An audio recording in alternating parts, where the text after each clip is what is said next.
Smart homes అదుర్స్ reality రంగంలో సరికొత్త విప్లవం హోమ్ ఆటోమేషన్ గురించి పూర్తి వివరాలకు చదవండి రేపటి సాక్షి దినపత్రిక. శేఖర్ గారు ఇప్పుడు చెప్పండి, ఏమిటి ఇప్పుడు నేను ఇందాక చెప్పాను ఆయా ఉత్పత్తుల్లో కొన్ని మచ్చు తీసుకుని, ఇప్పుడు ఉదాహరణ వడ్లు ఇక్కడ చూసాము, వాటిలో కొన్ని పనికి వస్తాయి కొన్ని పనికి రాదని చెప్తారు, కానీ మొత్తం రాళ్లే అని చెప్పరు కదా. తీసుకున్న రాళ్ళు ఉంటే అది పెద్ద నేరం, వాళ్ళ మీద కేసు పెట్టాలి. అట్లాగే చంద్రబాబు గారు కేసులు పెట్టకుండా ఏమి చేయకుండా బట్టగాల్చి మేదేసినట్టుగా నానా అరాచకంగా చేసి ఇప్పుడు డామును పడ్డట్టు అయిందా ఏం కదా. సార్ నమస్తే అండి కేఎస్ఆర్ గారు, మీకు అలాగే ప్యానెల్లో ఉన్న మిత్రులకి, సాక్షి టీవీ వీక్షకులందరికీ కూడా గుడ్ మార్నింగ్ సార్. వీళ్ళు చెప్తున్నట్టుగా సార్ ఎంత దుర్మార్గం అంటే మనం యాక్చువల్లీ టెక్నికాలిటీస్ కూడా కొన్ని మాట్లాడుకోవాల్సినటువంటి అవసరం ఉంది సార్. వీళ్ళు చెప్పింది ఏంటంటే AR dairy food private limited అనే వాళ్ళు, చెన్నైకి చెందిన ఏఆర్ డైరీ, తమిళనాడుకి చెందిన AR dairy food products limited అనే వాళ్ళు జంతు కొవ్వు కలిపారు అని చెప్పేసి వీళ్ళు చెప్పారు సార్. అసలు వాస్తవంగా ఈ బిడ్లు ఎప్పుడు ఇచ్చారు? ఈ బిడ్ యాక్చువల్లీ ఏదైతే బిడ్ ఓపెన్ అయిన డేట్ వచ్చేసి 27/2/2024 బిడ్ ఓపెన్ అయింది సార్. ఓపెన్ అయిన తర్వాత క్లోజ్ అయింది ఎప్పుడంటే 12/3/2024. ఆ తర్వాత బిడ్లు ఇచ్చింది ఎప్పుడో తెలుసా సార్? ఎప్పుడు ఇచ్చారంటే 25/2/2024, అంటే మే 20వ తారీఖున ఎలక్షన్ ఏదైతే సార్ ఎలక్షన్ కోడ్ ఉన్నప్పుడు మే 20వ తారీఖున వీళ్ళకి బిడ్ ఇచ్చారు. బిడ్ ఇచ్చిన తర్వాత వాళ్ళు జూన్ 12 నుంచి 8 ట్యాంకర్లు పంపిస్తే 4 ట్యాంకర్లు తిప్పి పంపించామని చెప్పేసి సాక్షాత్తు చంద్రబాబు నాయుడు గారి తనయుడు ప్రస్తుత మంత్రివర్యులైనటువంటి నారా లోకేష్ గారు ట్వీట్ కూడా చేశారు.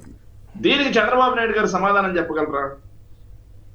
ఏదైతే శ్యామలరావు గారు ఆ నెయ్యిని మేము తిప్పి పంపించామని చెప్పారు, ఇప్పుడు లోకేష్ గారు నెయ్యిని తిప్పి పంపించామని చెప్తున్నారు.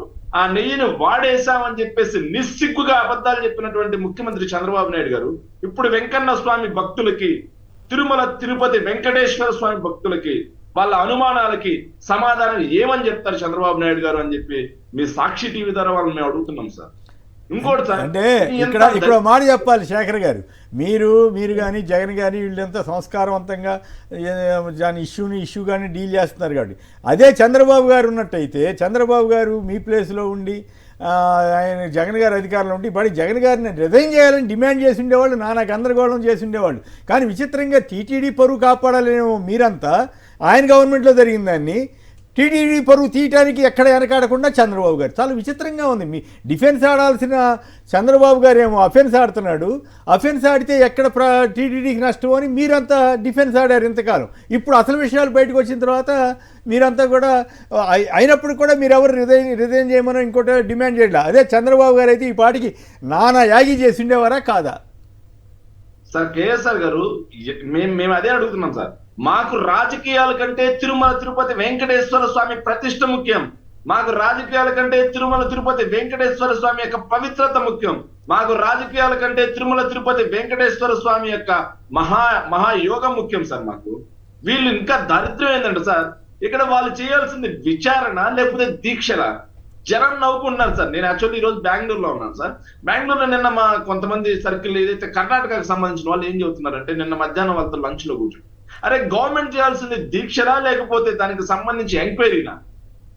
ఎంక్వైరీ అనేది ఎక్కడా లేదు. ఒక ఆయనేమో దీక్షలు అంటున్నాడు, ఇంకొక ఆయనేమో మహా సంప్రోక్షణ అంటున్నాడు, శాంతి హోమం అంటున్నారు.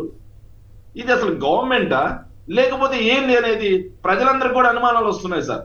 ఇంకోటి, చంద్రబాబు నాయుడు గారు ఒక ముఖ్యమంత్రి స్థాయిలో ఒక ముఖ్యమంత్రిగా కూర్చొని నిస్సిగ్గుగా అబద్ధాలు ఆడతారు అన్నది ఇంకో ఉదాహరణ సార్. జగన్మోహన్ రెడ్డి గారు ఏదైతే మొన్న ప్రెస్ మీట్ పెట్టి ఏదైతే అక్కడ నేషనల్ డైరీ దానికి సంబంధించినటువంటి ఒక లెటరే కాకుండా ఇంకొక 3 శాంపిల్స్ తీసుకొని మరీ చేస్తామని చెప్పిన తర్వాత అసలు టీటీడీకి శాంపిల్ ఎక్కడ తీసుకుంటారు? టీటీడీకి ల్యాబే లేదు అని చెప్పేసి చంద్రబాబు నాయుడు గారు నిస్సిగ్గా మాట్లాడారు. మరి చంద్రబాబు నాయుడు గారి ప్రభుత్వ హయాంలో 2017లో కల్తీ నెయ్యి అని చెప్పేసి చంద్రబాబు నాయుడు గారి ప్రభుత్వంలో ఎక్కడైతే విజయవాడ ప్రాంతంలో పూర్తిగా కల్తీ నెయ్యి జరుగుతుందని చెప్పేసి వార్తలు వచ్చిన తర్వాత సప్లై చేస్తున్నారని షర్మిష్ట సార్ 2017లో మేము 3 శాంపిల్స్ తీసుకుంటాం, 3 శాంపిల్స్ టెస్ట్ లో పాస్ అయిన తర్వాతే లోపలికి వస్తాయని చెప్పేసి చంద్రబాబు నాయుడు గారి ప్రభుత్వ హయాంలో అధికారినే చెప్పింది సార్. మరి ఆ రోజు ఇలా, ఈ రోజు అసలు ల్యాబ్ లేవన్నారు ఆయన.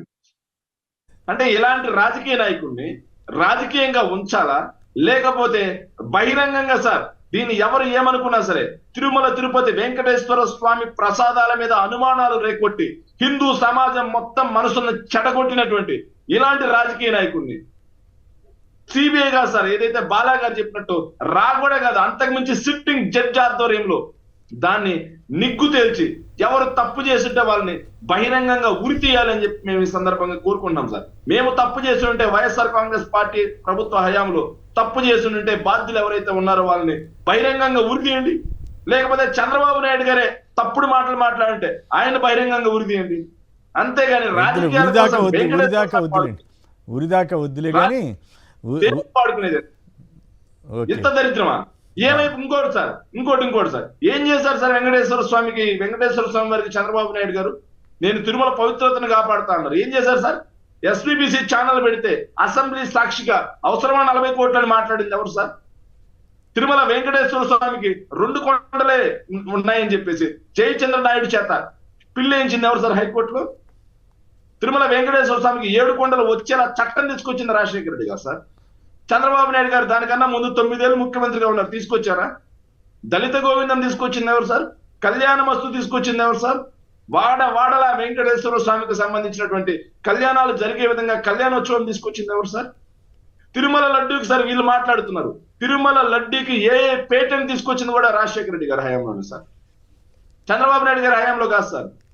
చంద్రబాబు నాయుడు గారి హయాంలో జరిగింది ఏంటో తెలుసా సార్? ఎన్నో వేల సంవత్సరాల చరిత్ర కలిగినటువంటి 1000 కళ్ళ మండపాన్ని కూల్చారు సార్.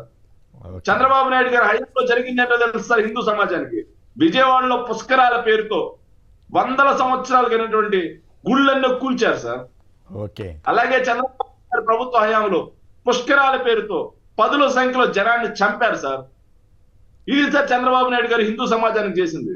కానీ జగన్మోహన్ రెడ్డి గారు చంద్రబాబు నాయుడు గారు కూల్చిన గుడుల్ని కట్టి, రాజశేఖర రెడ్డి గారేమో వాటన్నిటికీ సంస్కరణలు చేసి తిరుమల తిరుపతి దేవస్థానంలో ఏదైతే ఈ రోజు ఉన్నటువంటి సంస్కరణలు ఏవైతే ఉన్నాయో భక్తులకి అనుకూలంగా సంస్కరణలు ఏవైతే ఉన్నాయో అవి మొత్తం తీసుకొచ్చింది రాజశేఖర రెడ్డి గారి హయాంలోనే. తిరుమలలో అన్యమత ప్రచారాన్ని రద్దు చేసింది ఎవరు సార్? వేద పాఠశాలలు పెట్టింది ఎవరు సార్? చంద్రబాబు నాయుడు గారు. ఒక్కటి చెప్పమనండి సార్, మచ్చుకి ఒక్కటి చెప్పమనండి. అన్ని హిందూ గుళ్ళల్లో అన్య మతస్థులు ఎవరు పనిచేయడానికి లేదు అని చెప్పి చట్టం తీసుకొచ్చింది ఎవరు సార్? వైఎస్ జగన్మోహన్ రెడ్డి గారు కాదా? మా ప్రభుత్వ హయాంలో కాదా? ఇవన్నీ ఉంటే మేము చిత్తశుద్ధితో హిందూ మతానికి కానీ, క్రైస్తవ మతానికి కానీ, ముస్లిం మతానికి కానీ, ఏ మతానికైనా సమాన ప్రాధాన్యత ఇచ్చి ప్రజలందరినీ చిత్తశుద్ధితో మేము బాగా చూసుకున్నాం సార్. కానీ ఈ రోజు 100 రోజుల పాలనలో ఏం చేయలేక సార్ ఈరోజు ప్రజలు అడుగుతున్నారు సార్ సీరియస్ గా, ఎక్కడయ్యా అమ్మఒడి, ఎక్కడయ్యా రైతు భరోసా, ఎక్కడయ్యా మత్స్యకార భరోసా, ఎక్కడయ్యా ఫీజు రియంబర్స్మెంట్, ఎక్కడయ్యా ఆరోగ్యశ్రీ, ఇలా అడుగుతా ఉన్నారు సార్. ప్రతి ఒక్కటి అడుగుతా ఉన్నారు. ఎక్కడయ్యా మీరు చెప్పిన 3 సిలిండర్లు, ఎక్కడయ్యా అని చెప్పి నువ్వు అడుగుతారని చెప్పేసి జనాల్లోకి వెళితే జనాలు సార్ తిరుగుబడి మరి చంద్రబాబు నాయుడు గారిని ఆయన ప్రభుత్వాన్ని 100 రోజుల్లో సార్ ఎంతటి వ్యతిరేకత మూటగట్టుకున్నటువంటి ప్రభుత్వం చరిత్రలో నాకు తెలిసి ఇంకేం లేదు సార్. అలా జనాలు గమనించారు లేదో, ఇదే ప్రభుత్వము deputy chief minister Pawan Kalyan గారు కులాలు మతాలు రెచ్చగొట్టే విధంగా, గొడవలు పడే విధంగా, అశృతి తీసుకొచ్చే విధంగా ఈరోజు రాష్ట్రంలో ఆయన చేసిన వ్యాఖ్యలు మీరు ఒకసారి వింటే అందరూ ఆశ్చర్యపోతున్నారు. ఒక మతానికి జరిగినప్పుడు దాన్ని రెక్టిఫై చేసుకోవాలి, కానీ మీ మతానికి జరిగితే మీరు ఊరుకుంటారా అని చెప్పేసి వేరే మతాలను గురించి రెచ్చగొట్టే విధంగా ఆయన వ్యాఖ్యలు చూస్తుంటే ఈరోజు ప్రపంచ దేశంలో ఎక్కడే కానీ లేని 2 కమ్యూనిటీలు ఒక జాతిగా పుట్టింది ఒక ఆంధ్రప్రదేశ్లోనే, అది కూడా మన రాయలసీమలో ఉంటుంది, దూదాకులో అనుకోవచ్చు మనం. అంటే ముస్లిము హిందూ కలిపి ఉంటారు. అంత ఫ్రెండ్లీగా ఉండే ఒక సమాజంలో ఈరోజు ముస్లిమ్స్ని వేరు చేయడము, క్రిస్టియన్స్ని వేరు చేయడము, హిందూస్ని వేరు చేయడము, అంటే ఇది ఏ దారికి తీసుకెళ్తుంది అంటే వీళ్ళు రాజ్యాంగంలో ఈరోజు పరిపాలన ఏ విధంగా తీసుకురావాలనుకుంటున్నారంటే కులాల మధ్యన గొడవలు పెట్టి రాష్ట్రంలో మొత్తం రచ్చరచ్చ క్రియేట్ చేసి నెక్స్ట్ ఏ పొలిటికల్ పార్టీ కూడా హెజిటేషన్ చేయకుండా 5 సంవత్సరాలు లా అండ్ ఆర్డర్ని చేతిలో పెట్టుకొని 144 సెక్షన్ రన్ చేసుకుంటూ పరిపాలన చేయాలనే ఒక ఒపీనియన్ ఏమైనా ఉందేమో.